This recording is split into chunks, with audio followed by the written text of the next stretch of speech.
Hello and welcome back to Good Morning Vail. Now with us is Dan Smith from Vail Mountain Rescue. How are you doing today, Dan? We're finishing the preparation for our recertification.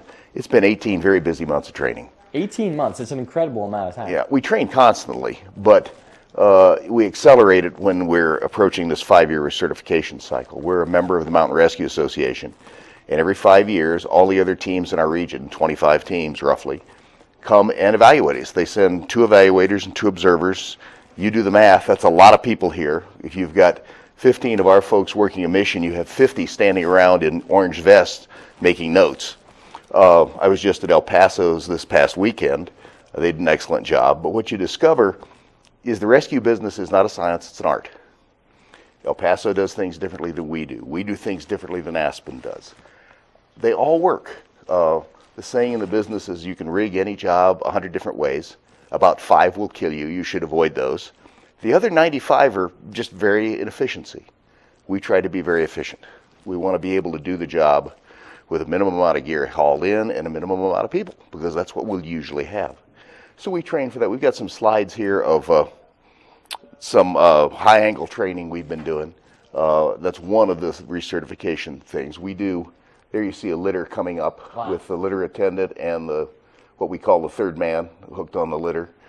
And we have to practice that. We don't do it much here. Our topography just isn't a climbing kind of thing where RMR down in Boulder does 20 high angles a year.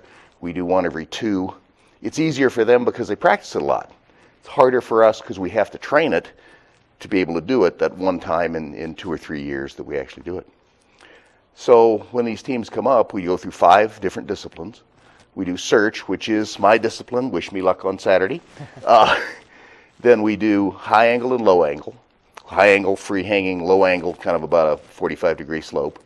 Then on Sunday, we'll do avalanche and winter technical. Winter technical is how you get somebody out after you've got them out of the avalanche, basically.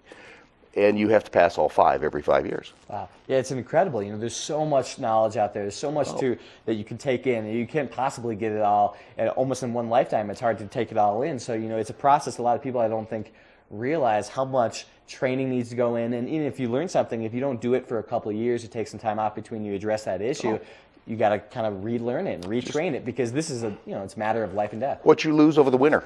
You know, I haven't touched a rope. The little bit of mountaineering, high angle stuff I do, I'm usually the guy that rappels over the edge, ties off, come get me. I'm the patient for training. Sure. But I haven't touched a rope in 5 months.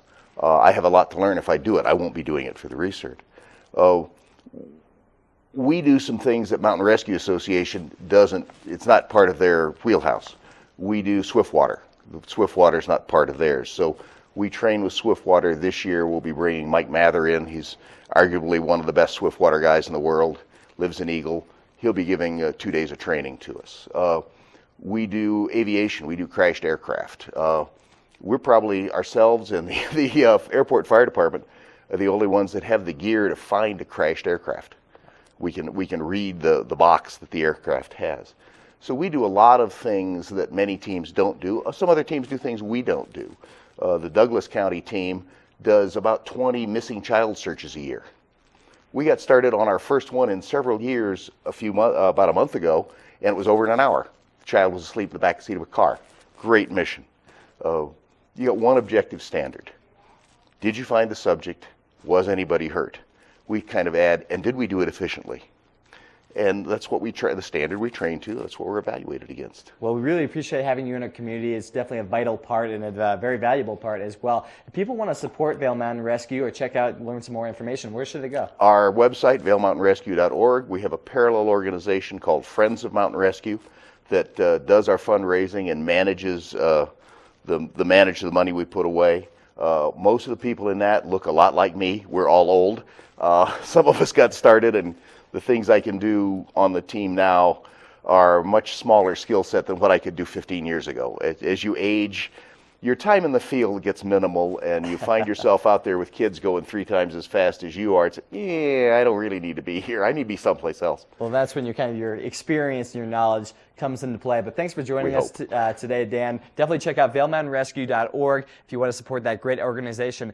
I'm going to show you guys what's going on with the weather right after this break.